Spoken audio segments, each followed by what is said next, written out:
भारत की राजधानी दिल्ली में आजकल डेंगू का प्रकोप है और लोगों में एक घबराहट है।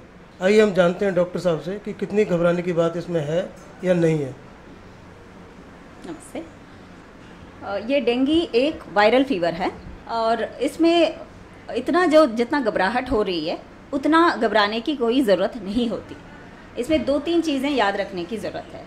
एक वायरल फीवर होने के कारण इसके लिए कोई स्पेशल दवाई नहीं होती। इसे बाकी वायरल फीवर्स जैसे मैनेज किया जाता है। बुखार के लिए बदन दर्द, सर दर्द जो होती है इसमें ज़्यादातर, इसके लिए पैरासीटामोल की गोली लेने की ज़रूरत पड़ती है। ये ध्यान रखना है कि पानी की कमी ना हो, तो पेशेंट्स ज़्यादा से ज़्यादा पानी ले, तरल पदार्थ लेते रहें और अच्छी तरह आराम करें, रेस्ट ले, यही ज़्यादा ज़रूरी है। लोगों को डेंगू और डेंगू को लेकर कन्फ्यूज़न है, इसमें क्या फ़र्क है? डेंगू और डेंगी एक ही चीज़ है, वो प्रोनाउंसिएशन की फ़र्क है, बस दोनों एक ही चीज़ है और कोई फ़र्क नहीं है। और ये बीमारी तो मच्छर से फैला जाता है, तो इसीलिए इसे बचने के एक ही तरीका है कि आप मच्छर से बचिए।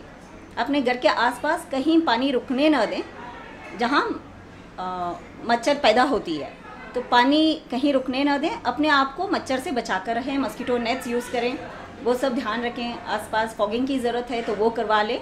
मच्छर से बचना बहुत ज़रूरी होती है।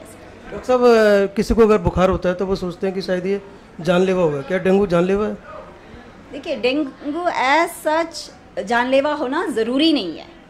कुछ लोगों को तो बहुत माइल्ड सिम्टम्स आकर ठीक भी हो जाता है, पता ही नहीं चलता कि डेंगू हुआ भी है कि नहीं। और कुछ एक वेरी स्मॉल परसेंटेज में हो सकता है ट्रीटमेंट की ज़रूरत पड़े, लेकिन ये नहीं कि सबको ज़रूरत पड़ेगी, एडमिशन की ज़रूरत सब में पड़ेगी, ऐसी कोई ज़रूरत नहीं है इसमें। क्या ये ज़रूरी है कि जो भी बुखार आजकल चल रहा है हर बुखार डेंगू होगा?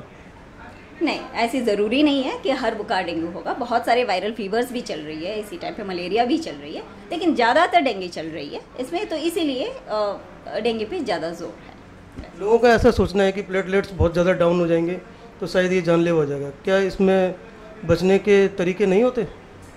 प्लेटलेट्स के बारे में ये बताना है कि प्लेटलेट्स डेंगू फीवर में कम हो सकती है, लेकिन लोगों को इसमें ज़्यादा घबराने की ज़रूरत नहीं होती है। ये बताया जाता है कि 10,000 तक जब यदि प्लेटलेट्स पहुंच भी जाएं, 10,000 तक भी घबराने की ज़रूरत नहीं है यदि कहीं से खून नहीं निकल रहा हो तो यूजुअली क्या होता है, लोग रोज़ प्लेटलेट्स काउंट कराते रहते हैं और घबराते रहते हैं कि प्लेटलेट्स कम हो रही है। तो ये ज़रूरी नहीं है कि प्लेटलेट्स पे इतना जोर देना ज़रूरी नहीं है। यदि कहीं से खून निकले या ज़्यादा उल्टियाँ हो, इतनी उल्टियाँ कि पेशेंट कुछ ले ही नहीं पा रहा हो, इसमें पानी की कमी हो जाती है फिर, या काले लेट्रिन हो, तो ये इसका मतलब कहीं से खून निकल रहा है अंदर।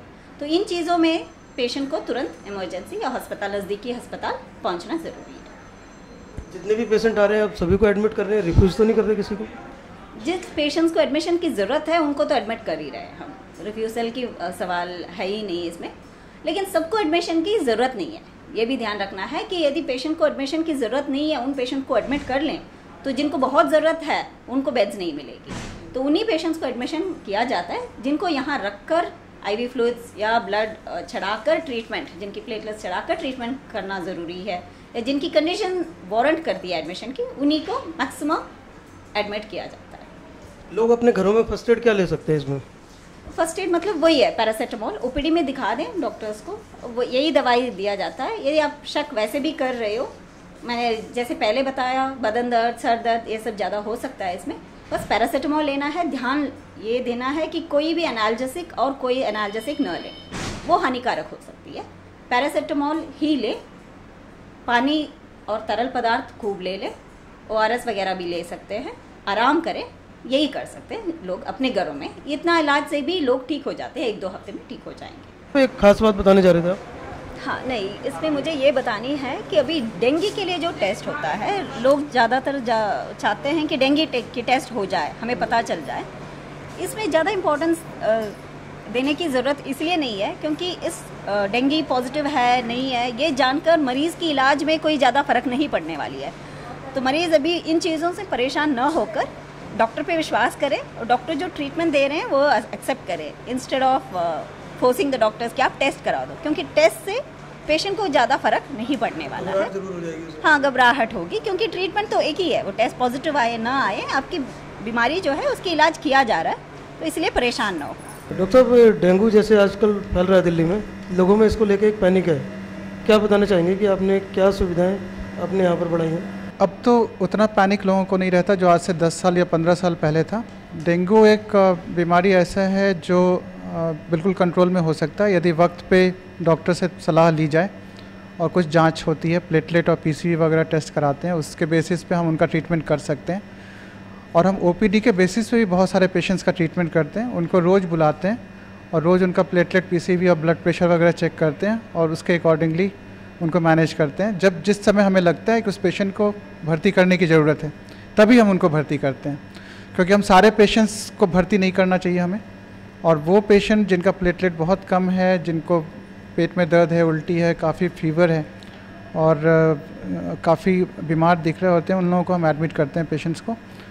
और अभी हमने उसके लिए डेंगू के सीज़न के लिए किया है कि फ़ीवर क्लिनिक हमने 9 बजे से लेकर 4 बजे शाम तक लगातार चलता रहता है।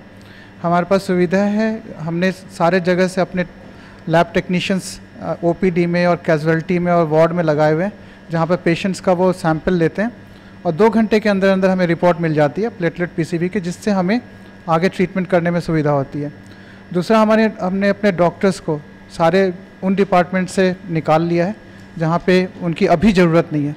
अभी डेंगू के पेशेंट्स के लिए हमने वार्ड में 50 बेड्स बढ़ाए हैं, वहाँ पे राउंड द क्लॉक 24 घंटे डॉक्टर की ड्यूटी होती है। कैजुअलिटी में भी 24 घंटे डॉक्टर्स की ड्यूटी होती है। और अभी हमने बेड्स भी बढ़ाने का सोचा है, यदि 50 से हमें और भी ज़रूरत है तो हम और भी बढ़ाएंगे। अभी हमें सर ने भी इंस्ट्रक्शन दिया है कि आप बेड्स बढ़ाने की कैपेसिटी बढ़ाइए और हमें ज़रूरत है उसकी बहुत। जितने भी हमें पास इन सब के लिए दवाइयों की ज़रूरत है उसका स्टॉक हमने अच्छे से यहाँ पे अरेंजमेंट कर लिया है, जैसे ORS का पैकेट है या नॉर्मल स्लाइन है या पैरास्टामॉल है, जो इसके ट्रीटमेंट के लिए वो सुविधा हमारे पास है। हमारे पास ब्लड स्टोरेज यूनिट भी है, यदि हमें किसी पेशेंट को प्लेटलेट या ब्लड देने की ज़रूरत होती है, हालांकि बहुत कम लोगों को ज़रूरत होती है। पैनिक में लोग ब्लड ट्रांसफ्यूजन के लिए पेशेंट्स भी जिद करते हैं, लेकिन उसकी ज़रूरत नहीं होती है। तो यदि वो ज़रूरत है तो हमारे पास ब्लड स्टोरेज यूनिट है। हमने अपने हमारा mother blood bank DDU hospital है, वहाँ से हमने ब्लड मंगा के यहाँ रखा हुआ है, जिसको ज़रूरत होती है हम वो ज़रूर उनको ब्लड की सुविधा देते हैं। औसतन अभी तक कितने मरीज डेली आ जाते हैं? अभी तक देखिए पेशेंट तो बहुत नंबर बढ़ गए हैं। फीवर के पेशेंट्स करीब 300 से 350 पेशेंट्स OPD में आते हैं, उसमें से हमें रोज़ाना करीब 10 या 15 पेशेंट को भर्ती करना पड़ता है। बाकी OPD के बेसिस पर हम देखते होते हैं उनको, और हम डेली उनको बुला के उनको काउंसिल करते हैं कि आपको भर्ती की ज़रूरत नहीं है, अभी जिस समय ज़रूरत होगी हम उस समय ज़रूर भर्ती करेंगे। अभी चूँकि हम नॉर्मल फीवर और डेंगू फीवर में डिफ्रेंशिएट करना हमें मुश्किल होता है, जब तक कि हम प्लेटलेट और पीसीवी वगैरह नहीं करा लेते हैं। तो अभी सारे फीवर वाले पेशेंट को जो पोटेंशियली डेंगू हो सकते हैं, तो हम उनको डेंगू की तरह ही ट्रीट करते हैं, क्योंकि ट्रीटमेंट मोर और लेस एक ही है। सिर्फ ये है कि डेंगू के पेशेंट तीव्र गति से डिटेरिएट करते हैं, तो उनका हमें ख्याल रखना पड़ता है, प्लेटलेट पीसीवी कराना पड़ता है। वैसे और भी जैसे गैस्ट्रोएंटेराइटिस के भी पेशेंट्स आ रहे हैं, हेपेटाइटिस के भी पेशेंट आ रहे हैं, और मलेरिया के भी पेशेंट कुछ आए हैं, पॉजिटिव मलेरिया के पेशेंट्स भी आए हैं। वैसे मोर और लेस हम बहुत अच्छे से पेशेंट्स को ट्रीट कर रहे हैं। वार्ड में सारे जो भी हमें प्रिकॉशंस लेने हैं वो सब हम लेते हैं। जो वहाँ पे प्लेटलेट पीसीवी हम मॉर्निंग इवनिंग पेशेंट्स का कराते ही हैं, और जब ज़रूरत पड़ती है तब भी कराते हैं इमरजेंसी में। सारी नेट वगैरह हमने बेड पे लगाए हुए हैं पेशेंट्स का, कि वो संक्रमण होता है तो वो पेशेंट्स को काटने के बाद हमें ना काटें, डॉक्टर्स को भी बचना होता है, उनके अटेंडेंट्स को भी बचना होता है, तो हमने वो नेट का भी प्रोविज़न किया हुआ है। वहाँ पे वार्ड्स में हमने ORS के घोल की भी बंदोबस्त किया हुआ है कि पेशेंट्स को हम ज़्यादा से ज़्यादा उनको पानी और घोल का वो करवाते हैं। दिल्ली सरकार की ओर से जो सुविधाएं आप लोगों को मिलनी चाहिए वो पर्याप्त है या कहीं कुछ कमी है? अभी तो दिल्ली सरकार ने बहुत सुविधाएं प्रदान कर दी हैं हमें, इन द फॉर्म में जैसे अभी भीड़ के लिए उन्होंने हमारे पास कुछ, अब लोगों में अफरा तफरी रहती है तो सिक्योरिटी गार्ड्स हमारे पास बढ़ाए हैं, बाउंसर्स भी हमें दिया गया है, और जो भी ड्रग्स वगैरह है वो हमें बहुतायत में प्रदान किया जा रहा है। अभी जितनी भी परचेजेस हो रहे हैं, जैसे नेट खरीदा गया है, बेड्स के लिए हमें एक्स्ट्रा बेड्स खरीदने के लिए मिला है, वो सब चीज़ सुविधाएं अभी दिल्ली गवर्नमेंट ने हमें प्रदान की है। अभी पॉजिटिव पेशेंट्स हमारे पास 23 है और जिनका अभी सीरोलॉजी आया नहीं है वो ऑलमोस्ट अराउंड 25 है, तो टोटल 47-48 पेशेंट्स है इस टाइम जो डेंगू के हैं और 23 पॉजिटिव है। उनमें से सभी को मॉनिटर किया जा रहा है, प्लेटलेट पीसीवी बीडी भेजा जा रहा है, डेंगू सीरोलॉजी है और अगर किसी का नेगेटिव आता है तो NS1 एंटीजन भी इधर हो रहा है, तो platelet PCV and all these investigations are getting done. Delhi में डेंगू जहां महामारी का रूप ले चुका है, वहीं सरकारी अस्पतालों में इसके पुख्ता इंतजाम भी हो चुके हैं।